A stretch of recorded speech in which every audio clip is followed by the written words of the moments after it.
जय श्री राधा, जय श्री कृष्णा, हर हर महादेव।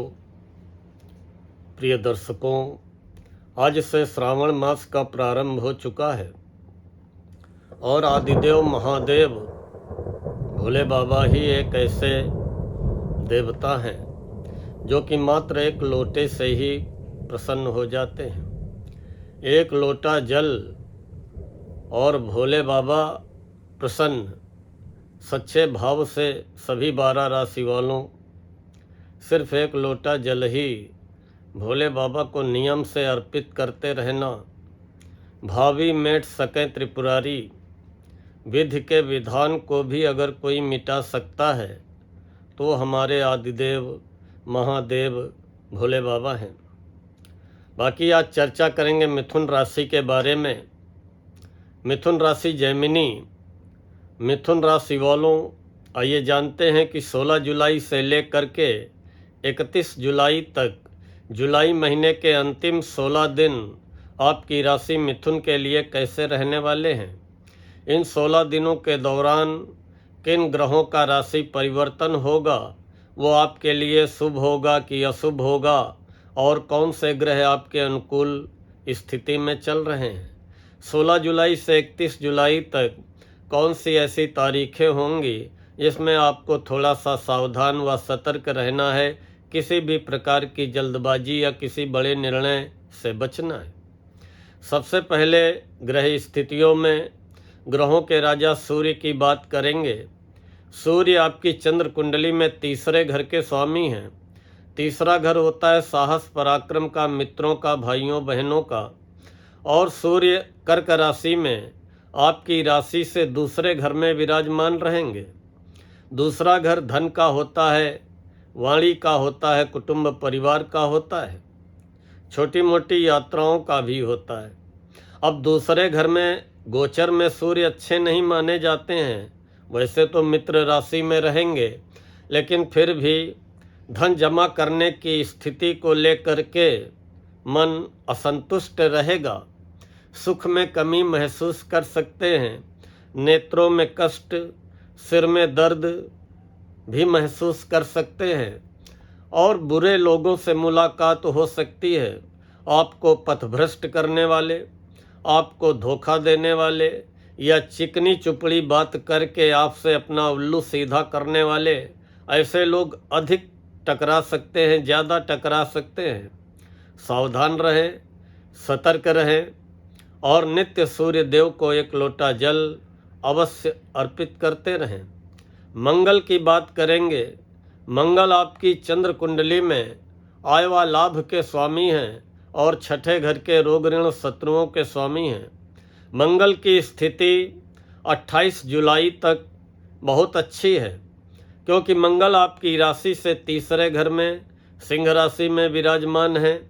और तीसरे मंगल आपको पराक्रमी बनाएंगे, साहसी बनाएंगे, अंदर का भय समाप्त करेंगे और कोई भी कार्य कठिन से कठिन भी आप करने के लिए प्रेरित होंगे और उस कार्य में सफलता भी पाएंगे। कोई भी कार्य आपके लिए कठिन नहीं रहने वाला है। आय व लाभ को बढ़ाने के लिए या आय व लाभ के मार्ग विकसित करने के लिए जो भी आप प्रयास करेंगे, 28 जुलाई तक तीसरे मंगल आपको सफलता दिलाएंगे। रोग ऋण शत्रुओं से मुक्ति पाने के लिए जो भी आप प्रयास करेंगे, उसमें तीसरे मंगल आपको सफलता दिलाएंगे। खासकर जो लोग रियल एस्टेट, प्रॉपर्टी आदि का काम करते हैं, ज़मीन जायदाद आदि का काम करते हैं, उनके लिए तीसरे मंगल अनुकूल परिणाम देते हुए उनकी आमदनी में वृद्धि कराने का कार्य करेंगे। लेकिन यही मंगल जब 28 जुलाई को रात को 8 बजे राशि परिवर्तन करके कन्या राशि में पहुंच जाएंगे, तो 13 सितंबर तक फिर आपकी राशि से चौथे हो जाएंगे। चौथे मंगल मन को निराश करते हैं, मन को बेचैन करते हैं, माँ का स्वास्थ्य प्रभावित करते हैं, वाहन संबंधी कोई दिक्कत खड़ी कर सकते हैं और जमीन जायदाद में कोई कलहपूर्ण वाद विवाद का वातावरण निर्मित कर सकते हैं। इसलिए 28 जुलाई से लेकर के 13 सितंबर तक हनुमान जी का पूजन करते रहें, वंदन करते रहें, बाबा बजरंग बली से अपनी अर्जी लगाते रहें। अब हम बात करेंगे बुध की। बुध अनुकूल स्थिति में है और आपके तो राशि के स्वामी ही हैं, तो आपके राशि आपके लिए अनुकूल स्थिति में है और ये 30 अगस्त तक अनुकूल स्थिति में रहेंगे, क्योंकि बुध कर्क राशि में विराजमान है और आपकी राशि से दूसरे घर में है। दूसरा घर होता ही है बुद्धि और वाणी का। बुध भी बुद्धि और वाणी के कारक होते हैं, व्यापार के कारक होते हैं। दूसरा घर जमा धन का होता है, कुटुंब परिवार का होता है। दूसरे बुध आपको बहुत अच्छे परिणाम प्रदान करेंगे, खासकर स्वास्थ्य को लेकर के, भूमि भवन वाहन सुखों को लेकर के, जमीन जायदाद की खरीदी बिक्री को लेकर के। आप अपनी वाणी और अपनी जुबान के द्वारा अपना काम बनाने में, धन लाभ अर्जित करने में सफल रहेंगे। कुटुंब परिवार का दूसरे बुध आपको सुख शांति दिलाएंगे और उसके अलावा आर्थिक स्थिति को सुदृढ़ करने का कार्य दूसरे बुध करेंगे। व्यापार में सफलता दिलाएंगे। छोटी मोटी यात्राओं से भी आपको लाभ दिलाने का कार्य करेंगे। लेकिन यही बुध जब वक्री हो जाएंगे 18 जुलाई को, तो 18 जुलाई से 11 अगस्त तक बुध के वक्री काल के दौरान कुछ परिणामों में कमी भी आ सकती है या कुछ परिणाम आपको देरी से भी प्राप्त हो सकते हैं। लेकिन फिर 11 अगस्त से 30 अगस्त तक लगातार आपको अपने राशि बुध के बहुत अच्छे व शुभ परिणाम प्राप्त होने वाले हैं। जहाँ तक गुरु की बात है, जो गुरु द्वादश भाव में चल रहे थे लेकिन 14 मई को राशि परिवर्तन करके आपकी राशि में आ गए हैं, तो काफ़ी हद तक व्यर्थ के व्यय में अंकुश लगेगा, खर्चों में कटौती होगी और आपकी राशि में आए हुए गुरु आपको मान सम्मान दिलाएंगे, आपके आत्मविश्वास में वृद्धि करेंगे। लेकिन अंदर ही अंदर आप अपने को डरा डरा महसूस करेंगे कि कहीं मेरी इमेज मान सम्मान प्रभावित तो नहीं हो जाएगा, कहीं हमारी प्रतिष्ठा में कोई आंच तो नहीं आ जाएगी। ऐसा जो है आपकी चंद्र राशि में बैठे हुए गुरु महसूस करवा सकते हैं। लेकिन फिर भी गुरु आपके करियर के स्वामी हैं।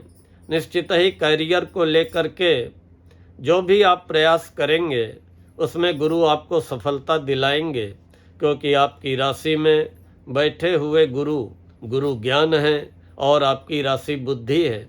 जब बुद्धि और ज्ञान का मिलन होता है, बुद्धि और ज्ञान का समन्वय होता है, तो बहुत अच्छे परिणाम प्राप्त होते हैं। दाम्पत्य जीवन को लेकर के, भागीदारी को लेकर के, कोई भी आप बिजनेस पार्टनरशिप में करते हैं उसमें भी गुरु अब आपकी राशि में बैठ करके अनुकूल परिणाम प्रदान करेंगे। जीवन साथी या बिजनेस पार्टनर के साथ अगर कुछ मतभेद या अलगाव चल रहे थे, उसमें भी अब ये गुरु की सप्तम दृष्टि सहायक बनेगी। तो गुरु तो आपकी राशि के लिए काफ़ी हद तक अनुकूल हैं और बाकी जब 18 अक्टूबर को गुरु कर्क राशि उच्च राशि में पहुँचेंगे तो धन भाव में उच्च के गुरु आपकी आर्थिक स्थिति के लिए बहुत अधिक अनुकूल स्थिति में आ जाएंगे। फिर भी पिछले 1 वर्षों में गुरु के जो भी आपको अशुभ परिणाम मिले हैं उनसे आपको राहत मिलेगी। आपकी निर्णय लेने की क्षमता में वृद्धि होगी, स्वास्थ्य अच्छा रहेगा, मन धर्म कर्म में लगेगा। लेकिन आकस्मिक रूप से एकाएक आप क्रोधित भी हो सकते हैं, लेकिन थोड़ी देर में शांत भी हो जाएंगे। शुक्र आपकी राशि से 12वें हैं और 12वें शुक्र स्वराशि के हैं। 12वें शुक्र योग कारक होते हैं। शुक्र आपकी राशि से 12वें 26 जुलाई तक रहेंगे। फिर उसके बाद आपकी राशि मिथुन में ही शुक्र आ जाएंगे 26 जुलाई को और 20 अगस्त तक रहेंगे। तो 12वें शुक्र भी आपको अच्छे परिणाम देंगे, मौज मस्ती के अवसर प्रदान करेंगे, पर्यटन घूमने फिरने के अवसर प्रदान करेंगे, जीवन साथी के साथ घूमने फिरने का मौका मिलेगा, सुख साधनों में खर्चा कराएंगे। फिर 26 जुलाई से 20 अगस्त तक आपकी राशि में आए हुए शुक्र हर प्रकार के सुख साधन आपको उपलब्ध कराएंगे और मन प्रसन्न रहेगा और सारे सुख साधन, सारी भोग विलास की वस्तुएं आपको दिलाने में शुक्र सहायक बनेंगे।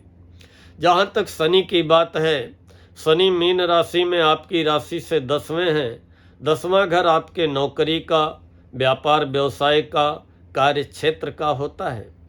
दसम शनि परिणाम तो देते हैं, एक तो देरी से देते हैं, दूसरे परिश्रम करा करके देते हैं। जी तोड़ मेहनत करवा करके एड़ी चोटी का जोर लगवाने के बाद फिर शनि जो है परिणाम देना प्रारंभ करते हैं। अब जब शनि वक्री हो रहे हैं और 13 जुलाई से लेकर के 28 नवंबर तक शनि वक्री रहेंगे, तो 10वें भाव में शनि वक्री अवस्था में रहेंगे। भाग्य में आपको लगेगा कि भाग्य का साथ नहीं मिल पा रहा है, या जितना हम परिश्रम कर रहे हैं उतना फल नहीं मिल पा रहा है।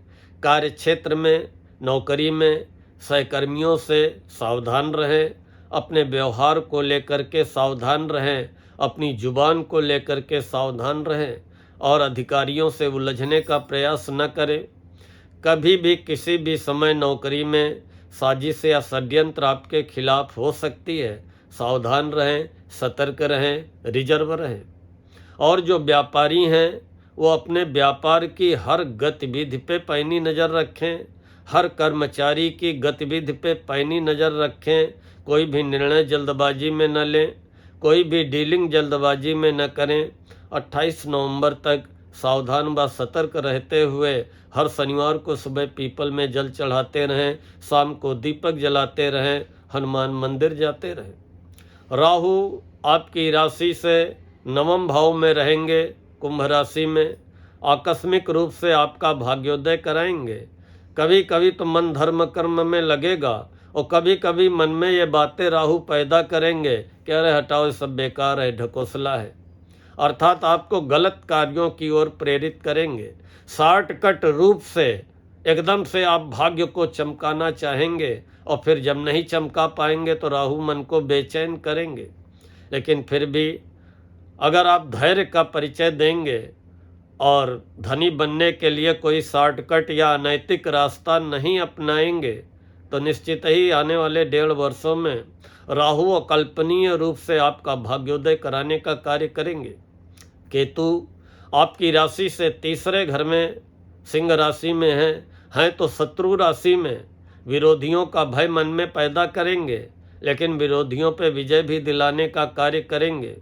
कभी कभी मन में डर पैदा करेंगे, आपके विल पावर को कमज़ोर करने का प्रयास करेंगे, लेकिन आप अगर धैर्य रखेंगे, अपने विल पावर को कमज़ोर नहीं होने देंगे, तो यही 3रे केतु परीक्षा लेने के बाद अंततोगत्वा आपको सफलता दिलाने का भी कार्य करेंगे। फिर भी कुत्तों को प्रतिदिन खिलाते रहें। जहाँ तक 16 जुलाई से 31 जुलाई की बात है, 16 और 17 जुलाई को चंद्रमा मीन राशि में रहेंगे। आपकी राशि से 10वें चंद्र 16 और 17 जुलाई को व्यापार में लाभ कराएंगे, मान सम्मान दिलाएंगे। नौकरी में भी मान सम्मान की प्राप्ति होगी और व्यापार व्यवसाय को लेकर के या नौकरी को लेकर के लिया गया निर्णय बहुत अच्छा साबित होने वाला है। 16 और 17 जुलाई नौकरी, व्यापार, व्यवसाय, कार्य क्षेत्र के लिए बहुत अच्छा समय आपका रहेगा। 18 और 19 जुलाई को मेष राशि में पहुँचे हुए चंद्रमा आपकी राशि से 11वें हो जाएंगे। आकस्मिक रूप से कहीं न कहीं से आपको लाभ कराएंगे, मान सम्मान दिलाएंगे, संतान संबंधी चिंताएं समाप्त करेंगे और आय व लाभ के जरिए डेवलप करने का कार्य करेंगे। 18 और 19 जुलाई भी आपका समय आपके अनुकूल रहेगा। 20 और 21 जुलाई को चंद्रमा वृष राशि में पहुंच जाएंगे, द्वादश भाव में, और 12वें चंद्र व्यय कराते हैं। सुख साधनों पे व्यय कराएंगे, यात्राओं में व्यय कराएंगे और धनहानि भी आकस्मिक रूप से करा सकते हैं। इसलिए निवेश से बचें, यात्राओं से बचें, व्यर्थ के व्यय से बचें। 20 और 21 जुलाई को 22 जुलाई से लेकर 24 जुलाई सुबह 11 बजे तक, 22 जुलाई से लेकर के 24 जुलाई सुबह 11 बजे तक चंद्रमा आपकी राशि मिथुन में ही आ जाएंगे और सन्मुख चंद्रमा बहुत अच्छे परिणाम प्रदान करेंगे। हर कार्य में आपको सफलता दिलाएंगे। घर परिवार में सुख शांति बनी रहेगी। मन आपका प्रसन्न रहेगा और धन का लाभ कराएंगे। मानसिक संतुष्टि मिलेगी। बहुत अच्छा समय आपका रहने वाला है। 24 जुलाई सुबह 11 बजे से लेकर के 26 जुलाई शाम को 4 बजे तक चंद्रमा कर्क राशि में, स्वराशि में, आपकी राशि से दूसरे घर में होंगे। दूसरे चंद्र भी अच्छे परिणाम देते हैं। आर्थिक स्थिति में सुधार होगा। कहीं न कहीं से धन का लाभ होगा। अपनी वाणी के द्वारा आप धन लाभ करने में सफल रहेंगे। छोटी मोटी यात्राएं लाभदायक सिद्ध होंगी।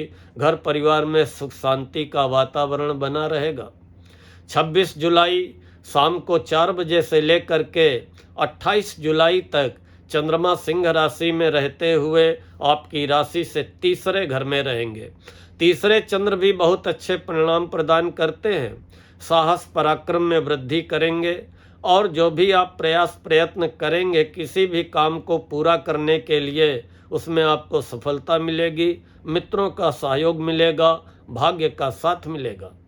लेकिन 29 जुलाई से लेकर के 31 जुलाई 11:15 तक सावधान रहें, सतर्क रहें, क्योंकि चंद्रमा कन्या राशि में रहेंगे, आपकी राशि से चौथे घर में रहेंगे। चौथे चंद्र 29 जुलाई से लेकर के 31 जुलाई सुबह 11:15 बजे तक आपके मन को बेचैन कर सकते हैं। घर परिवार में, कार्यालय में, कार्य क्षेत्र में कलहपूर्ण स्थितियों को निर्मित कर सकते हैं। वाहन को लेकर के कोई दिक्कत खड़ी कर सकते हैं। जमीन जायदाद संबंधी कोई विवाद उभर करके सामने आ सकता है। सावधान रहें, सतर्क रहें और किसी से वाद विवाद कलह करने से बच करके रहें। हाँ, लेकिन 31 जुलाई को दिन में 11:15 के बाद चंद्रमा तुला राशि में पहुंच जाएंगे और पंचम चंद्र विद्यार्थियों को सफलता दिलाने का कार्य करेंगे और आपको भी व्यापार व्यवसाय में लाभ कराते हुए संतान संबंधी शुभ समाचारों की प्राप्ति कराएंगे। जुलाई महीने के अंतिम 16 दिनों में 20 और 21 जुलाई को सावधान व सतर्क रहना है। 29 जुलाई, 30 जुलाई और 31 जुलाई को सुबह 11:15 बजे तक सावधान रहना है। बाकी समय आपका बहुत अच्छा व्यतीत होने वाला है। प्रिय दर्शकों, मुझे विश्वास है कि आप सभी को आज का ये वीडियो पसंद आया होगा। अगर पसंद आया हो तो लाइक व कमेंट करते हुए आगे फॉरवर्ड अवश्य करें और हमारे जिन प्रिय दर्शकों ने अभी तक चैनल को सब्सक्राइब न किया हो, कृपया चैनल को सब्सक्राइब कर लें, बेल आइकन दबा दें ताकि आगे आने वाले वीडियोज के नोटिफिकेशन बराबर प्राप्त होते रहें। मिलते हैं तो शीघ्र कर्क राशि वालों का वीडियो लेकर। तब तक के लिए राधा रानी आपकी समस्त मनोकामनाएं पूर्ण करें। जय श्री राधा, जय श्री कृष्णा, हर हर महादेव।